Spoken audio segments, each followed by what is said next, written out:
Welcome to Miss Kitchen's Reads. We're going to be working with Great Expectations today. Feel free to use this as an audiobook if you miss a day or if you didn't quite finish all of your reading during school. I know that happens sometimes. So we're going to be reading chapters 1 through 4 today.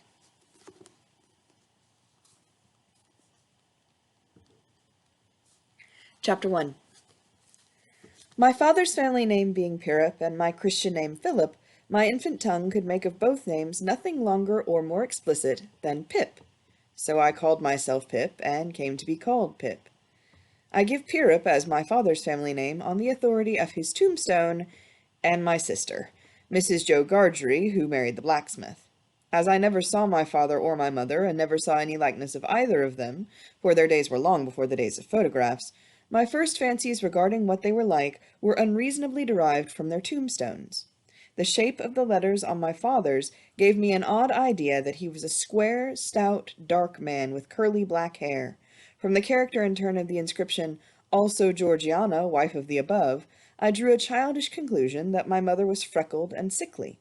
To 5 little stone lozenges, each about 1.5 feet long, which were arranged in a neat row beside their grave, and were sacred to the memory of 5 little brothers of mine, who gave up trying to get a living exceedingly early in that universal struggle, I am indebted for a belief I religiously entertained that they had all been born on their backs with their hands in their trousers' pockets, and had never taken them out in this state of existence. Ours was the marsh country, down by the river, within, as the river wound, 20 miles of the sea. My first, most vivid and broad impression of the identity of things seems to me to have been gained on a memorable raw afternoon towards evening. At such a time I found out for certain that this bleak place overgrown with nettles was the churchyard, and that Philip Pirrip, late of this parish, and also Georgiana, wife of the above, were dead and buried, and that Alexander, Bartholomew, Abraham, Tobias, and Roger, infant children of the aforesaid, were also dead and buried, and that the dark flat wilderness beyond the churchyard, intersected with dikes and mounds and gates, with scattered cattle feeding on it, was the marshes, and that the low leaden line beyond was the river, and that the distant savage lair from which the wind was rushing was the sea, and that the small bundle of shivers, growing afraid of it all and beginning to cry, was Pip. "Hold your noise!" cried a terrible voice, as a man started up from among the graves at the side of the churchyard porch. "Keep still, you little devil, or I'll cut your throat!" A fearful man, all in coarse grey, with a great iron on his leg, a man with no hat and with broken shoes and with an old rag tied round his head, a man who had been soaked in water and smothered in mud and lamed by stones and cut by flints and stung by nettles and torn by briars, who limped and shivered and glared and growled, and whose teeth chattered in his head as he seized me by the chin. "Oh, don't cut my throat, sir," I pleaded in terror. "Pray don't do it, sir." "Tell us your name," said the man. "Quick!" "Pip, sir." "Once more," said the man, staring at me.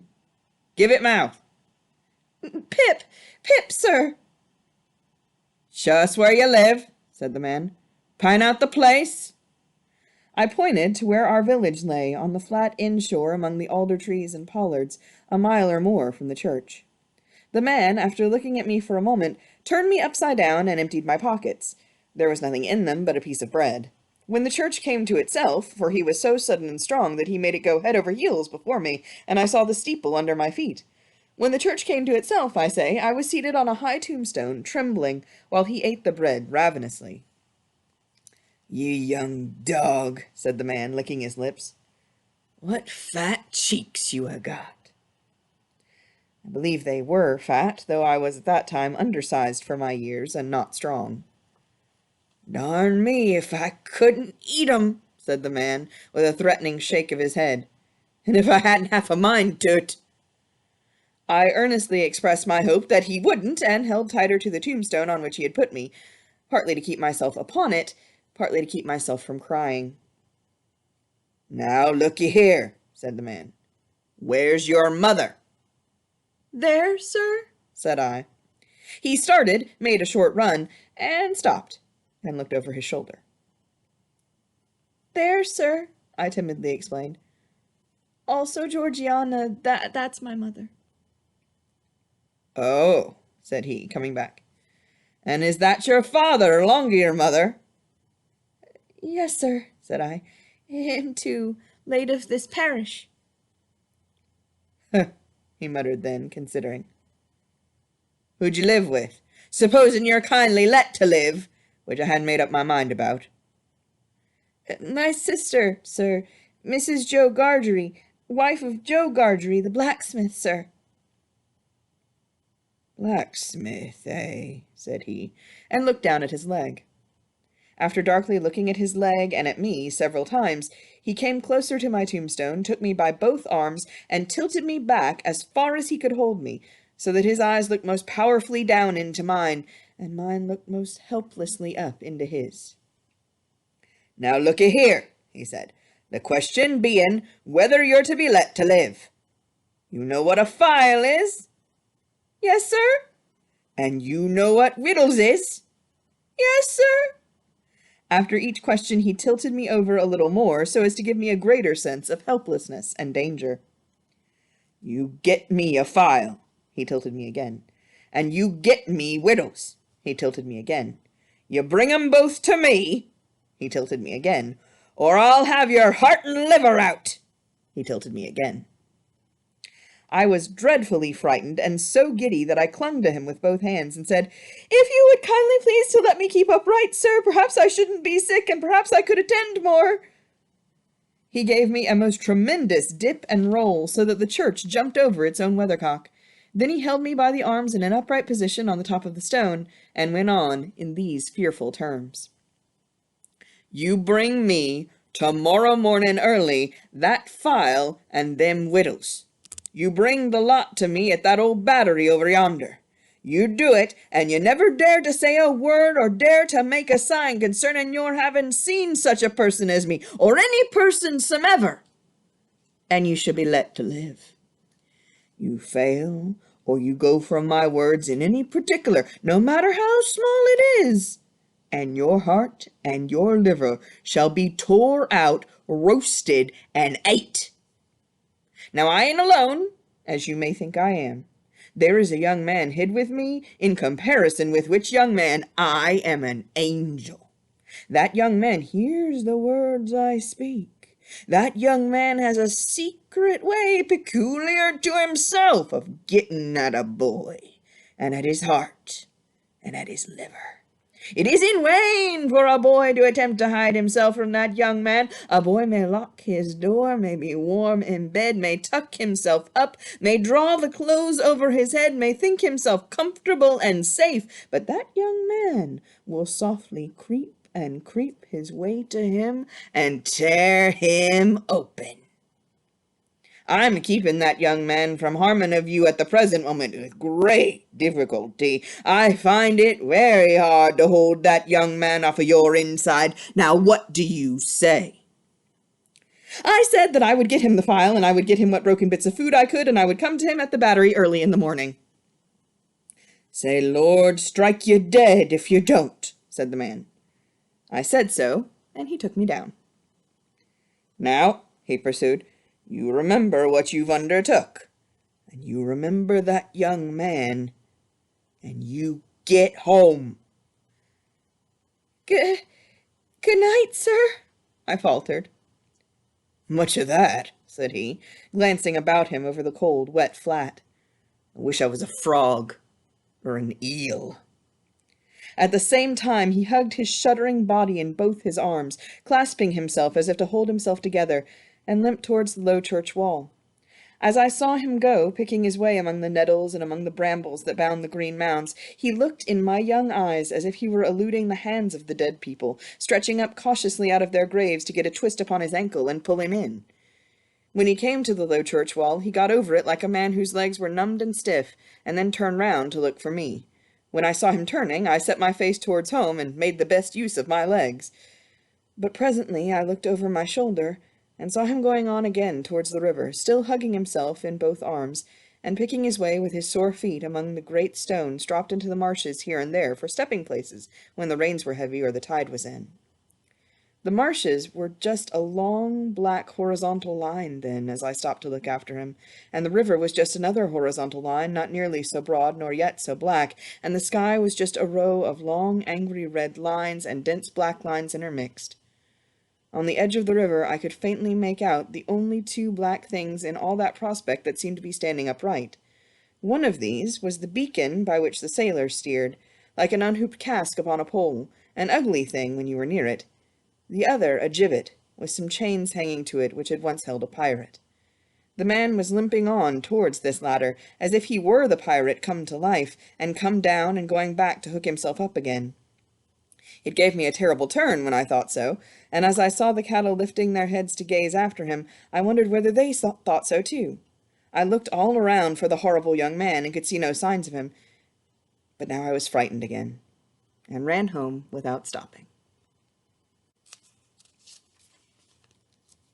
Chapter 2.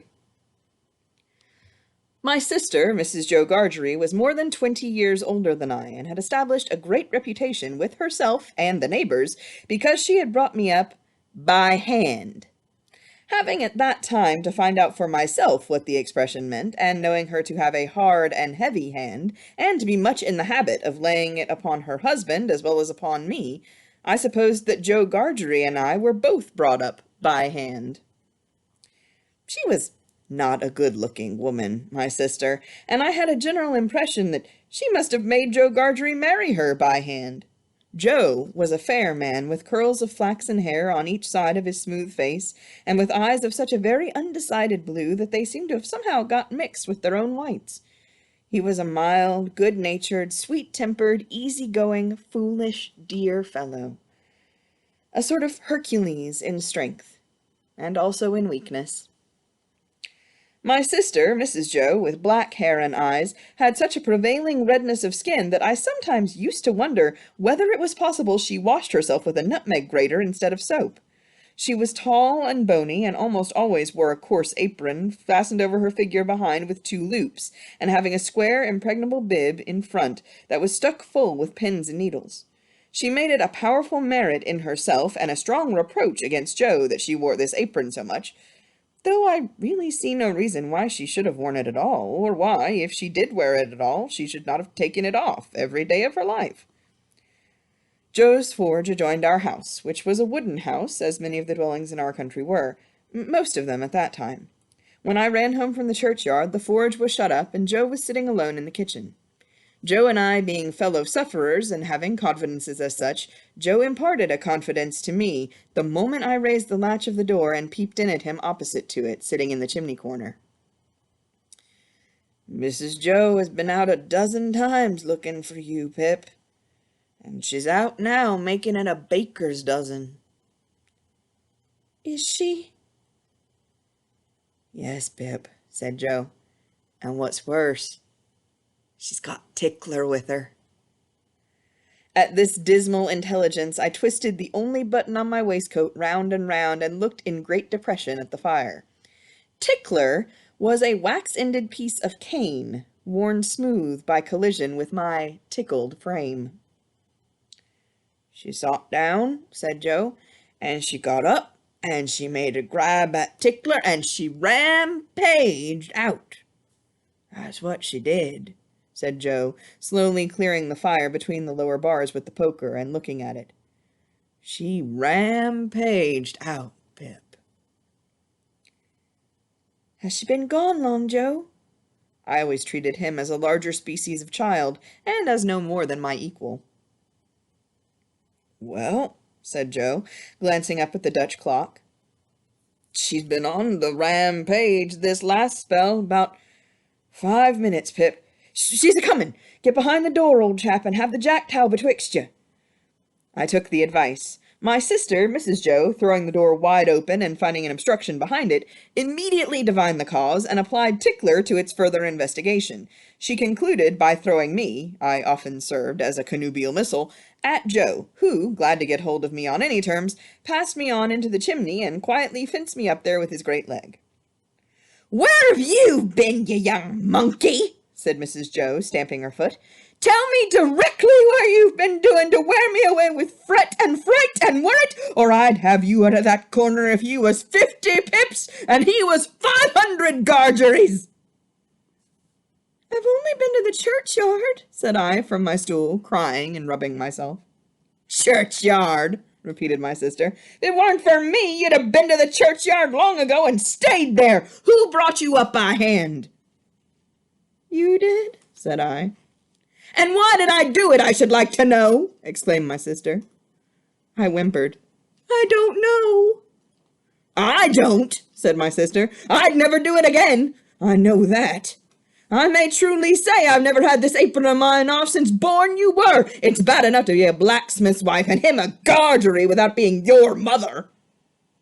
My thoughts strayed from that question as I looked disconsolately at the fire. For the fugitive out on the marshes with the iron leg, the mysterious young man, the file, the food, and the dreadful pledge I was under to commit a larceny on those sheltering premises rose up before me in the avenging coals. Said Mrs. Joe, restoring Tickler to his station. "Churchyard, indeed! You may well say churchyard, you two."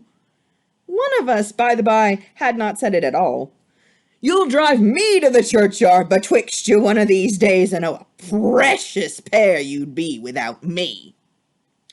As she applied herself to set the tea things, Joe peeped down at me over his leg, as if he were mentally casting me and himself up, and calculating what kind of pair we practically should make, under the grievous circumstances foreshadowed.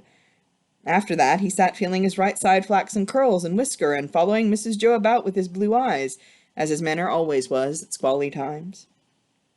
My sister had a trenchant way of cutting our bread and butter for us that never varied. First, with her left hand, she jammed the loaf hard and fast against her bib, where it sometimes got a pin in it and sometimes a needle, which we afterwards got into our mouths.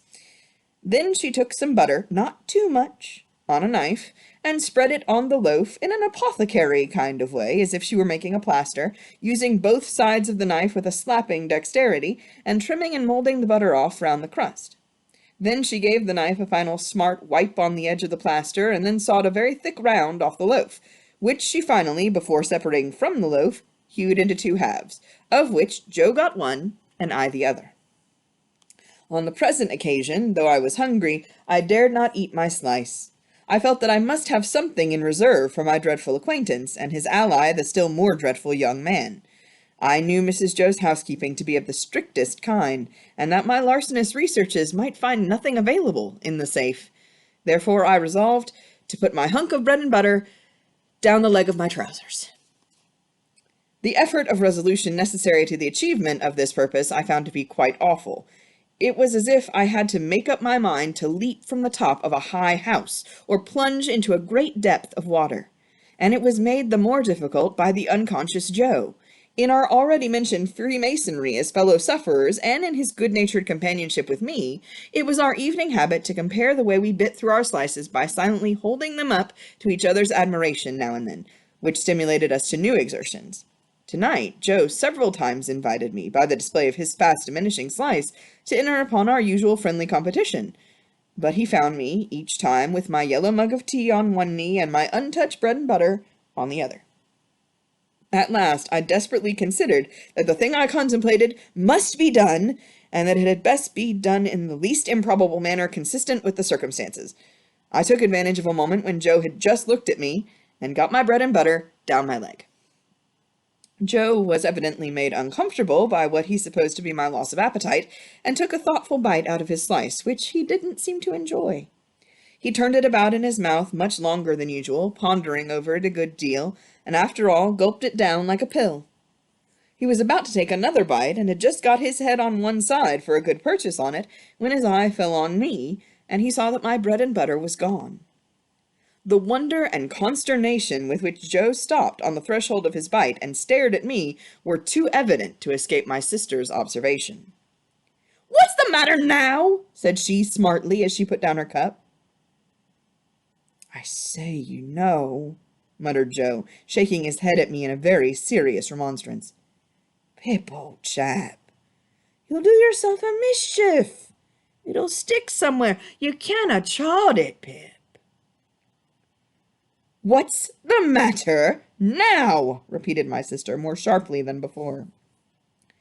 "If you can cough any trifle on it up, Pip, I'd recommend you to do it," said Joe, all aghast. "Manners is manners, but still, your health's your health." By this time my sister was quite desperate, so she pounced on Joe, and taking him by the two whiskers, knocked his head for a little while against the wall behind him, while I sat in the corner looking guiltily on. "Now perhaps you'll mention what's the matter," said my sister out of breath. "You staring great stuck pig!" Joe looked at her in a helpless way, then took a helpless bite, and looked at me again. "You know, Pip," said Joe solemnly, with his last bite in his cheek, and speaking in a confidential voice as if we two were quite alone, "you and me is always friends, and I'd be the last to tell upon you any time, but such a—" He moved his chair and looked about the floor between us and then again at me. "Such a most uncommon bolt as that." "Been bolting his food, has he?" cried my sister. "You know, old chap," said Joe, looking at me and not at Mrs. Joe, with his bite still in his cheek, "I bolted myself when I was your age frequent, and as a boy I've been among a many bolters, but I never seen your bolting equal yet, Pip, and it's a mercy you ain't bolted dead." My sister made a dive at me and fished me up by the hair, saying nothing more than the awful words, "You come along and be dosed." Some medical beast had revived tar water in those days as a fine medicine, and Mrs. Joe always kept a supply of it in the cupboard, having a belief in its virtues correspondent to its nastiness. At the best of times, so much of this elixir was administered to me as a choice restorative that I was conscious of going about smelling like a new fence. On this particular evening, the urgency of my case demanded a pint of this mixture, which was poured down my throat, for my greater comfort, while Mrs. Joe held my head under her arm as a boot would be held in a boot-jack. Joe got off with half a pint, but was made to swallow that, much to his disturbance as he sat slowly munching and meditating before the fire, because he had had a turn. Judging from myself, I should say he certainly had a turn afterwards, if he had had none before. Conscience is a dreadful thing when it accuses man or boy, but when, in the case of a boy, that secret burden cooperates with another secret burden down the leg of his trousers, it is, as I can testify, a great punishment. The guilty knowledge that I was going to rob Mrs. Joe— I never thought I was going to rob Joe, for I never thought of any of the housekeeping property as his— united to the necessity of always keeping one hand on my bread and butter as I sat, or when I was ordered about the kitchen on any small errand, almost drove me out of my mind. Then, as the marsh winds made the fire glow and flare, I thought I heard the voice outside of the man with the iron on his leg who had sworn me to secrecy, declaring that he couldn't and wouldn't starve until tomorrow, but must be fed now. At other times I thought, what if the young man who was with so much difficulty restrained from imbruing his hands in me should yield to a constitutional impatience, or should mistake the time, and should think himself accredited to my heart and liver tonight instead of tomorrow? If ever anybody's hair stood on end with terror, mine must have done so then.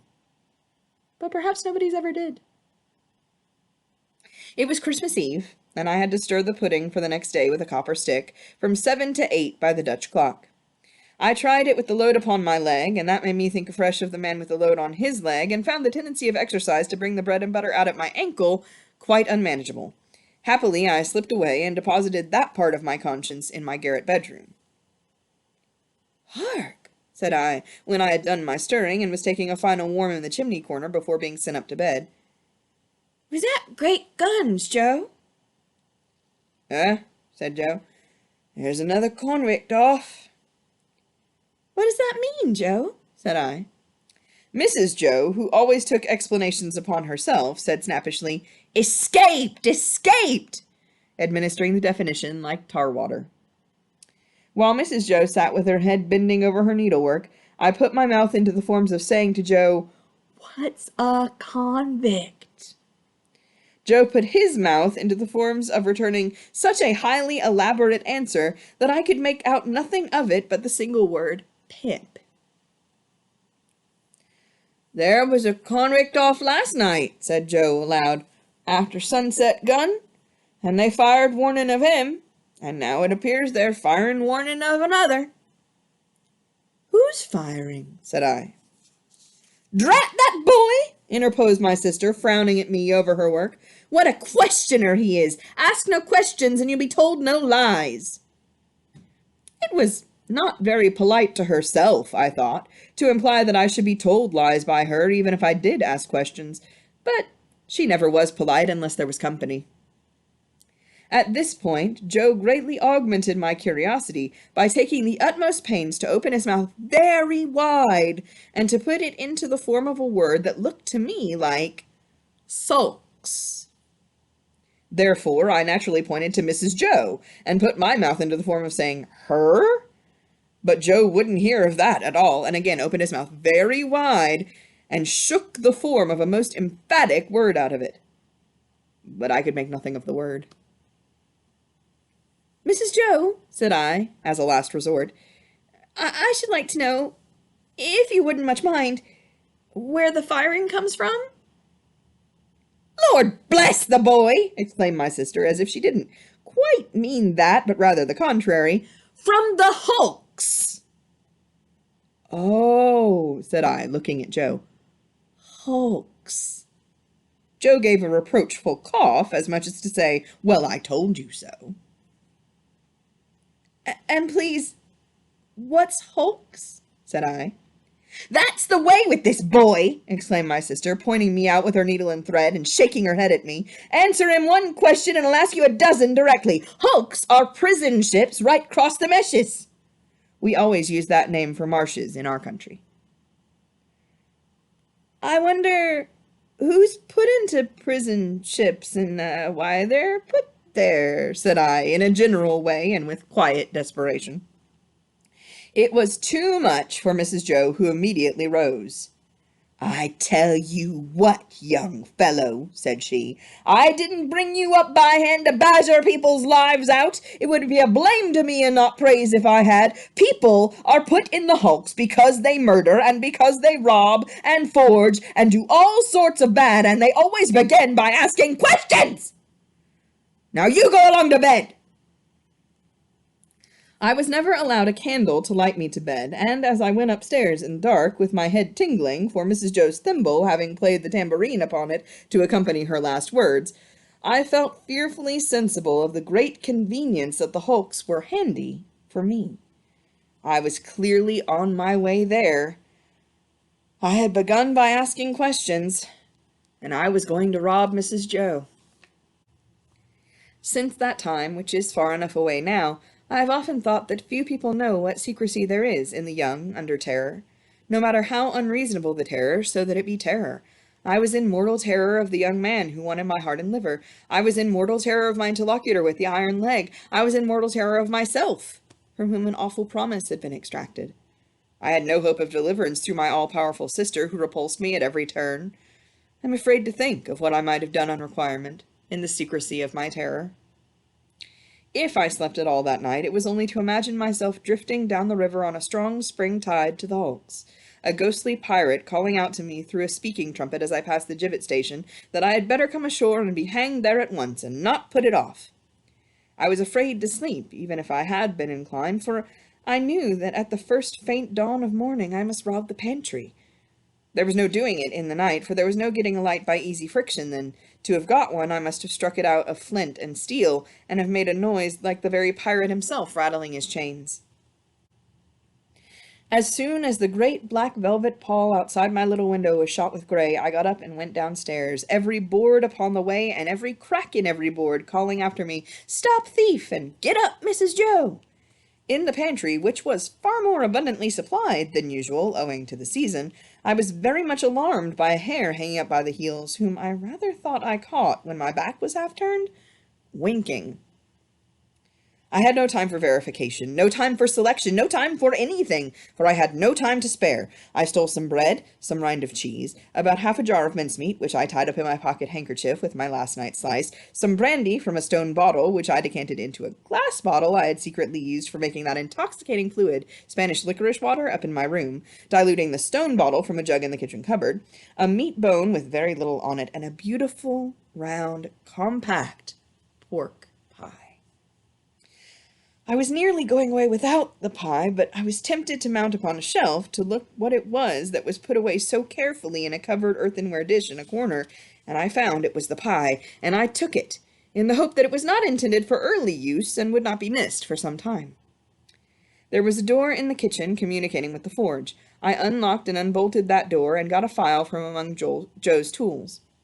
Then I put the fastenings as I had found them, opened the door at which I had entered when I ran home last night, shut it, and ran for the misty marshes. Chapter 3. It was a rimy morning, and very damp. I had seen the damp lying on the outside of my little window, as if some goblin had been crying there all night and using the window for a pocket-handkerchief. Now I saw the damp lying on the bare hedges and spare grass, like a coarser sort of spider's webs, hanging itself from twig to twig and blade to blade.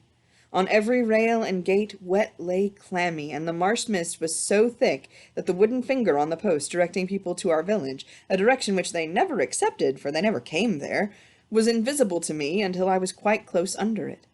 Then, as I looked up at it, while it dripped, it seemed to my oppressed conscience like a phantom devoting me to the hulks.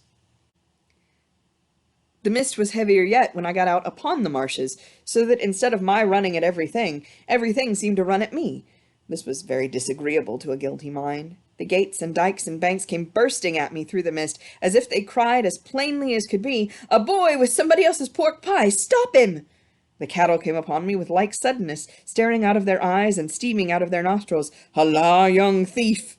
One black ox with a white cravat on, who even had, to my awakened conscience, something of a clerical air, fixed me so obstinately with his eyes, and moved his blunt head round in such an accusatory manner as I moved round, that I blubbered out to him, "I couldn't help it, sir!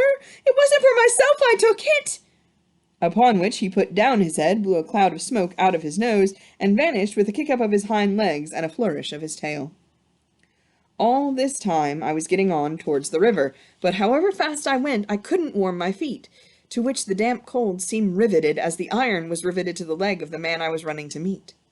I knew my way to the Battery pretty straight, for I had been down there on a Sunday with Joe, and Joe, sitting on an old gun, had told me that when I was 'prentice to him, regularly bound, we would have such larks there. However, in the confusion of the mist, I found myself at last too far to the right, and consequently had to try back along the river side, on the bank of loose stones above the mud and the stakes that staked the hideout. Making my way along here with all dispatch, I had just crossed a ditch which I knew to be very near the Battery, and had just scrambled up the mound beyond the ditch, when I saw the man sitting before me. His back was towards me, and he had his arms folded, and was nodding forward, heavy with sleep.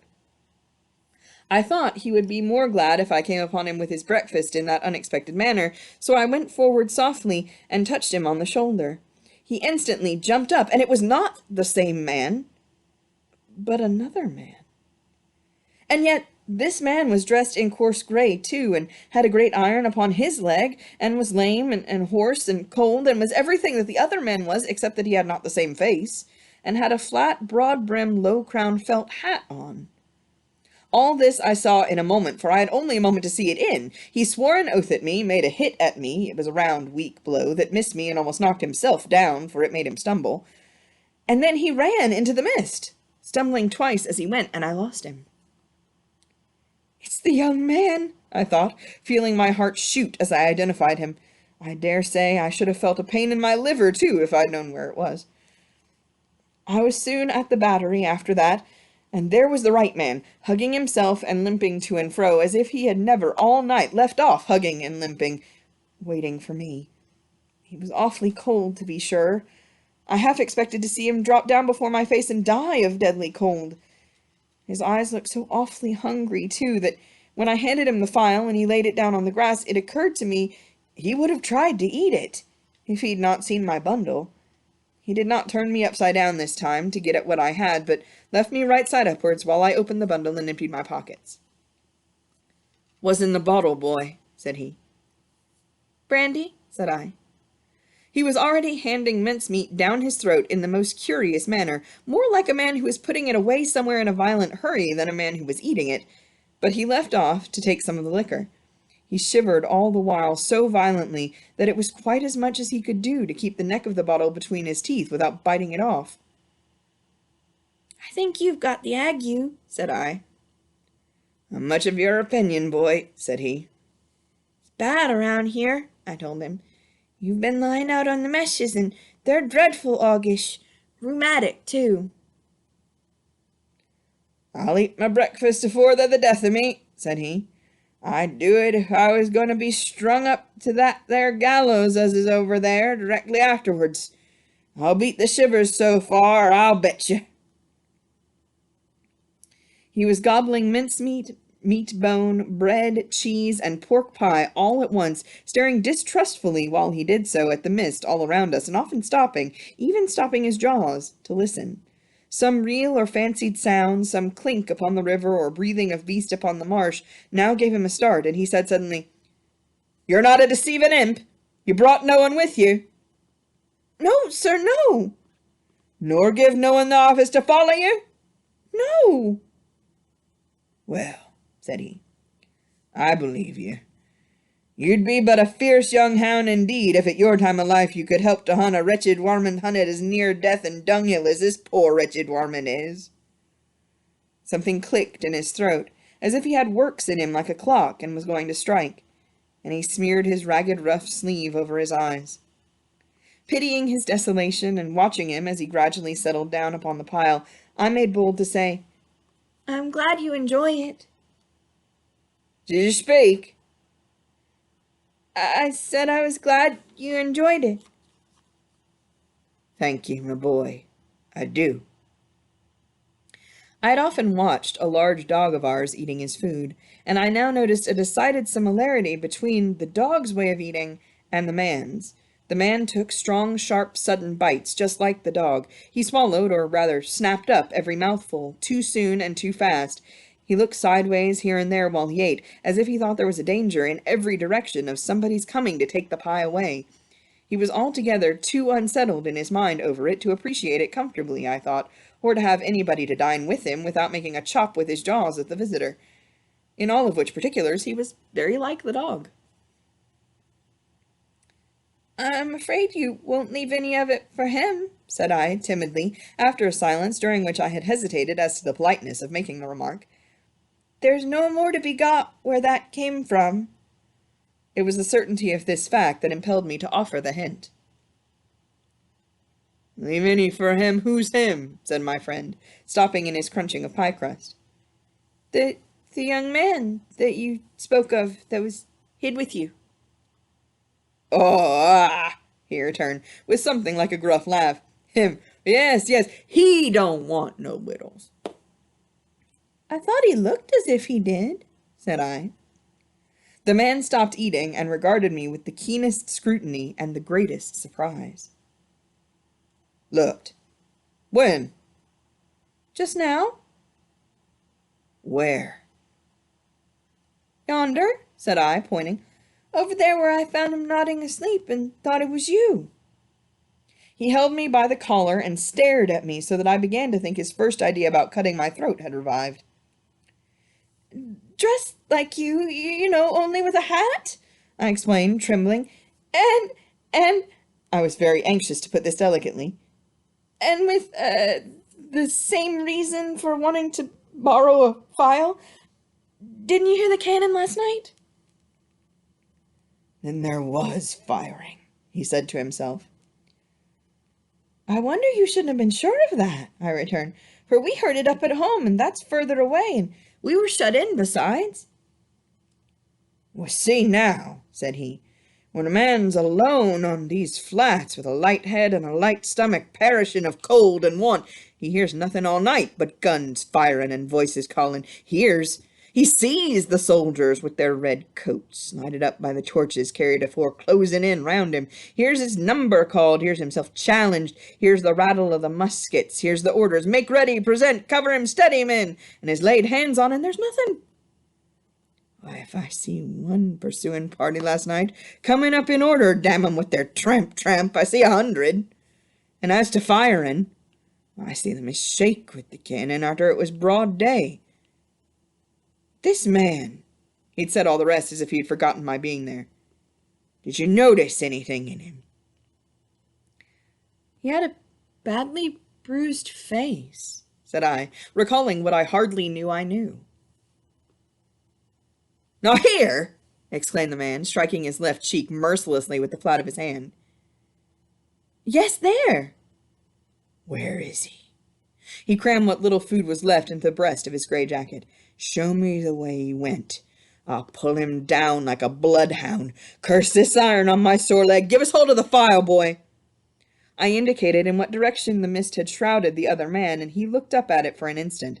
But he was down on the rank wet grass, filing at his iron like a madman, and not minding me or minding his own leg, which had an old chafe upon it, and was bloody, but which he handled as roughly as if it had no more feeling in it than the file. I was very much afraid of him again, now that he had worked himself into this fierce hurry, and I was likewise very much afraid of keeping away from home any longer. I told him I must go, but he took no notice, so I thought the best thing I could do was to slip off. The last I saw of him, his head was bent over his knee, and he was working hard at his fetter, muttering impatient imprecations at it and his leg. The last I heard of him, I stopped in the mist to listen, and the file was still going. Chapter 4. I fully expected to find a constable in the kitchen, waiting to take me up. But not only was there no constable there, but no discovery had yet been made of the robbery. Mrs. Joe was prodigiously busy in getting the house ready for the festivities of the day, and Joe had been put upon the kitchen doorstep to keep him out of the dustpan, an article into which his destiny always led him sooner or later when my sister was vigorously reaping the floors of her establishment. "And where the deuce are you been?" was Mrs. Joe's Christmas salutation when I and my conscience showed ourselves. I said I had been down to hear the carols. "Ah, well," observed Mrs. Joe, "you might have done worse."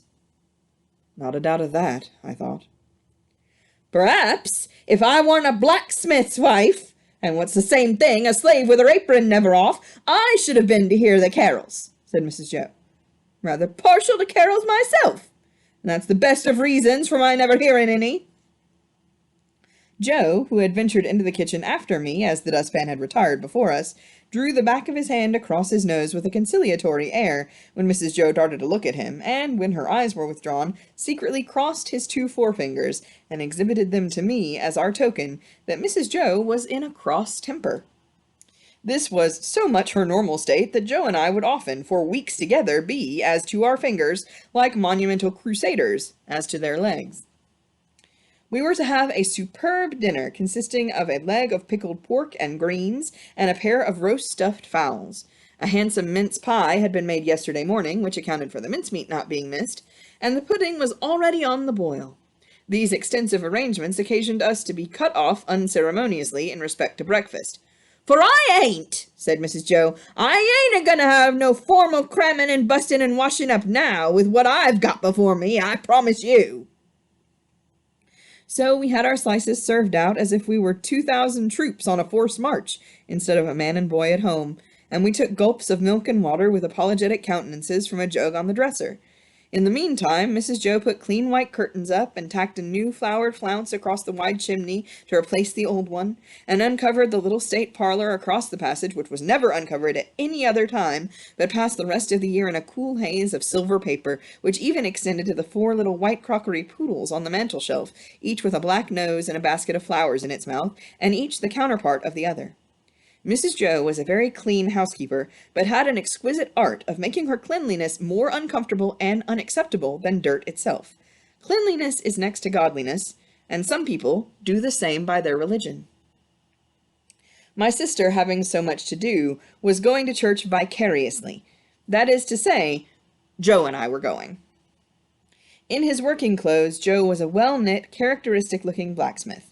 In his holiday clothes, he was more like a scarecrow in good circumstances than anything else. Nothing that he wore then fitted him or seemed to belong to him, and everything that he wore then grazed him. On the present festive occasion, he emerged from his room when the blithe bells were going, the picture of misery, in a full suit of Sunday penitentials.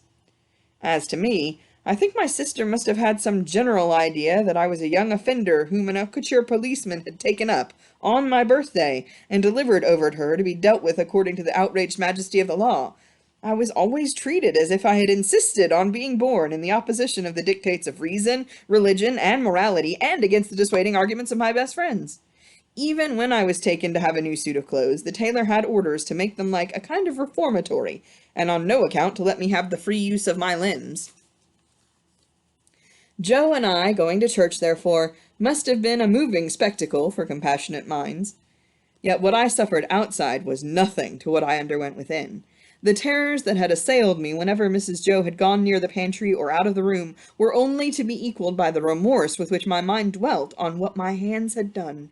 Under the weight of my wicked secret, I pondered whether the church would be powerful enough to shield me from the vengeance of the terrible young man if I divulged to that establishment. I conceived the idea that the time when the banns were read and when the clergyman said, "Ye are now to declare it," would be the time for me to rise and propose a private conference in the vestry. I am far from being sure that I might not have astonished our small congregation by resorting to this extreme measure, but for its being Christmas Day and no Sunday. Mr. Wopsle, the clerk at church, was to dine with us, and Mr. Hubble, the wheelwright, and Mrs. Hubble, and Uncle Pumblechook, Joe's uncle, but Mrs. Joe appropriated him, who was a well-to-do corn chandler in the nearest town and drove his own chaise cart.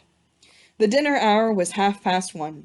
When Joe and I got home, we found the table laid, and Mrs. Joe dressed, and the dinner dressing, and the front door unlocked, it never was at any other time, for the company to enter by, and everything most splendid. And still, not a word of the robbery.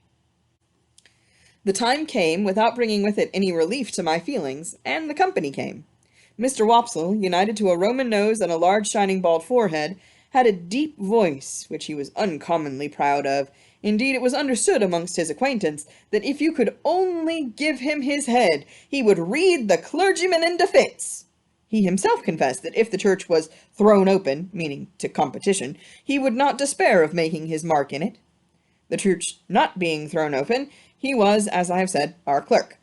But he punished the amens tremendously, and when he gave out the psalm, always giving the whole verse, he looked all round the congregation first, as much as to say, "You have heard our friend overhead. Oblige me with your opinion of this style." I opened the door to the company, making believe that it was a habit of ours to open that door, and I opened it first to Mr. Wopsle, next to Mr. and Mrs. Hubble, and last of all to Uncle Pumblechook. N.B. I was not allowed to call him uncle, under the severest penalties. "Mrs. Joe," said Uncle Pumblechook, a large, hard-breathing, middle-aged, slow man with a mouth like a fish, dull staring eyes, and sandy hair standing upright on his head, so that he looked as if he had just been all but choked and had that moment come to. "I've brought you, as the compliments of the season, I have brought you, mum, a bottle of sherry wine. And I have brought you, mum, a bottle of port wine." Every Christmas Day he presented himself as a profound novelty with exactly the same words, and carrying the two bottles like dumbbells. Every Christmas Day Mrs. Joe replied, as she now replied, "Oh, Uncle Pumblechook, this is kind." Every Christmas Day he retorted, as he now retorted, "It's no more than your merits. And now are you all bobbish and have 6 penn'orth of halfpence," meaning me. We dined on these occasions in the kitchen, and adjourned for the nuts and oranges and apples to the parlor, which was a change very like Joe's change from his working clothes to his Sunday dress. My sister was uncommonly lively on the present occasion, and indeed was generally more gracious in the society of Mrs. Hubble than in other company. I remember Mrs. Hubble as a little curly, sharp-edged person in sky blue, who held a conventionally juvenile position because she had married Mr. Hubble, I don't know at what remote period, when she was much younger than he. I remember Mr. Hubble as a tough, high-shouldered, stooping old man, of a sawdusty fragrance, with his legs extraordinarily wide apart, so that in my short days I always saw some miles of open country between them, when I met him coming up the lane. Among this good company I should have felt myself, even if I hadn't robbed the pantry, in a false position. Not because I was squeezed in at an acute angle of the tablecloth, with the table in my chest and the Pumblechookian elbow in my eye, nor because I was not allowed to speak, I didn't want to speak, nor because I was regaled with the scaly tips of the drumsticks of the fowls, and with those obscure corners of pork of which the pig, when living, had had the least reason to be vain. No, I should not have minded that, if they would only have left me alone. But they wouldn't leave me alone. They seemed to think the opportunity lost if they failed to point the conversation at me every now and then, and stick the point into me. I might have been an unfortunate little bull in a Spanish arena, I got so smartingly touched up by these moral goads. It began the moment we sat down to dinner. Mr. Wopsle said grace with theatrical declamation, as it now appears to me, something like a religious cross of the ghost in Hamlet with Richard III, and ended with the very proper aspiration that we might be truly grateful. Upon which my sister fixed me with her eye, and said in a low reproachful voice, "D'ye hear that? Be grateful." "Especially," said Mr. Pumblechook, "be grateful, boy, to them which brought you up by hand."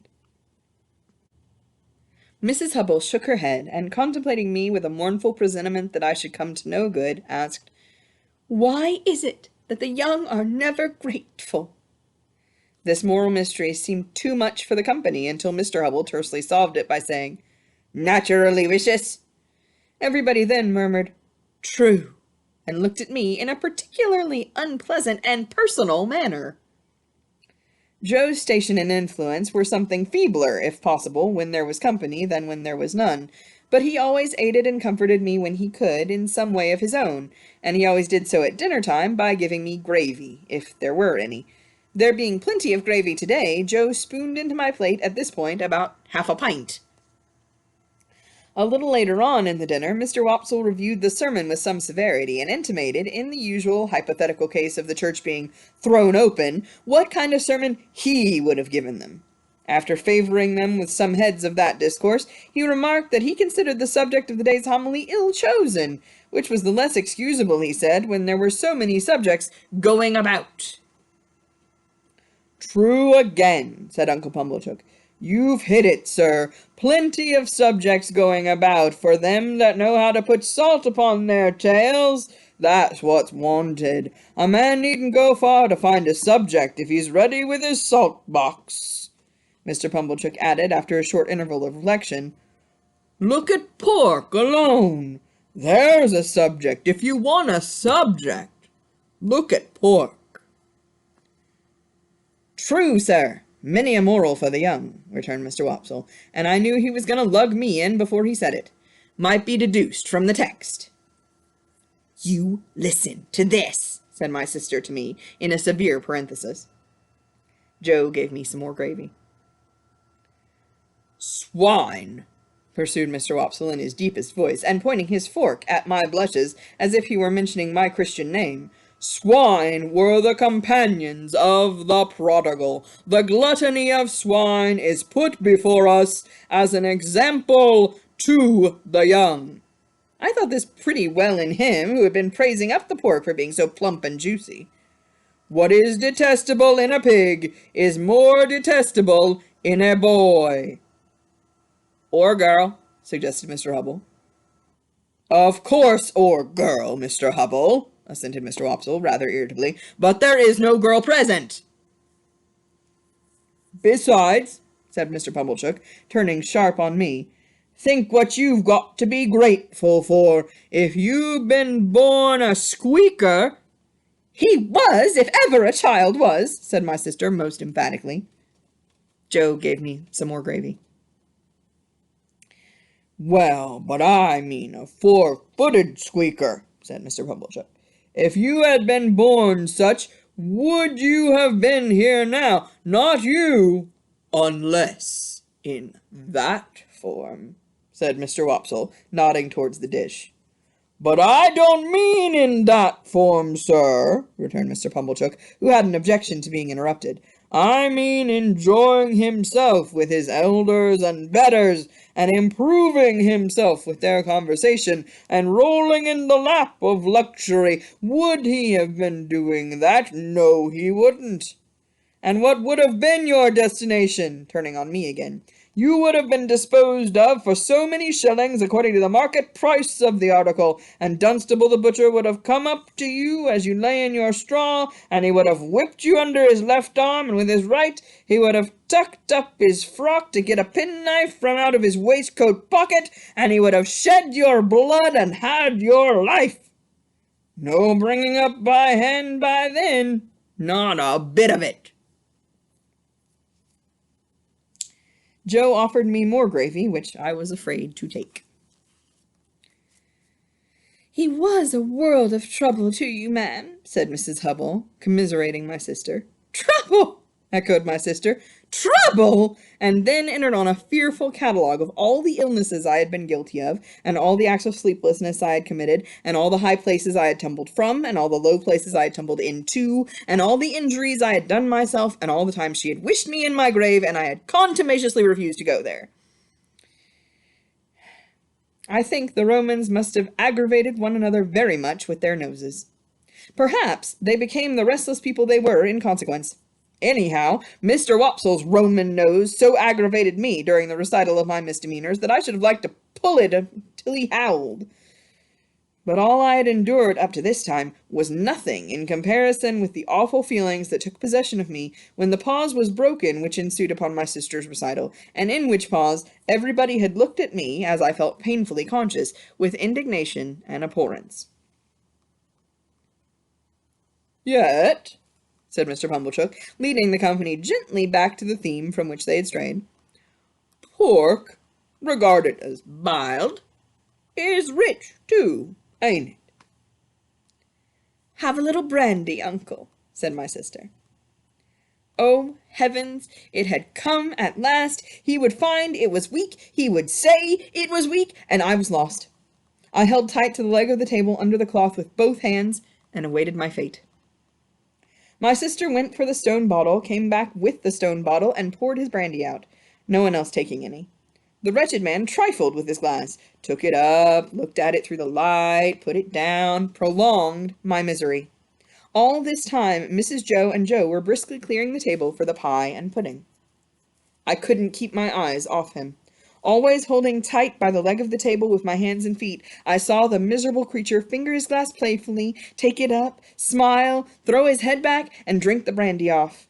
Instantly afterwards the company were seized with unspeakable consternation owing to his springing to his feet, turning round several times in an appalling spasmodic whooping cough dance, and rushing out at the door.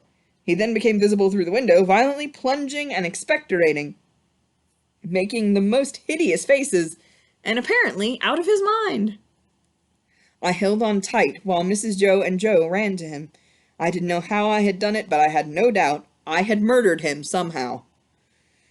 In my dreadful situation, it was a relief when he was brought back, and surveying the company all round as if they had disagreed with him, sank down into his chair with the one significant gasp, "Tar!" I had filled up the bottle from the tar-water jug. I knew he would be worse by and by. I moved the table like a medium of the present day by the vigor of my unseen hold upon it. "Tar!" cried my sister in amazement. "Why, however could tar come there?" But Uncle Pumblechook, who was omnipotent in that kitchen, wouldn't hear the word, wouldn't hear of the subject, imperiously waved it all away with his hand, and asked for hot gin and water. My sister, who had begun to be alarmingly meditative, had to employ herself actively in getting the gin, the hot water, the sugar, and the lemon peel, and mixing them. For the time, at least, I was saved. I still held on to the leg of the table, but clutched it now with the fervor of gratitude. By degrees, I became calm enough to release my grasp and partake of pudding. Mr. Pumblechook partook of pudding. All partook of pudding. The course terminated, and Mr. Pumblechook had begun to beam under the genial influence of the gin and water. I began to think I should get over the day, when my sister said to Joe, "Clean plates, cold." I clutched the leg of the table again immediately, and pressed it to my bosom, as if it had been the companion of my youth and friend of my soul. I foresaw what was coming, and I felt that this time I really was gone.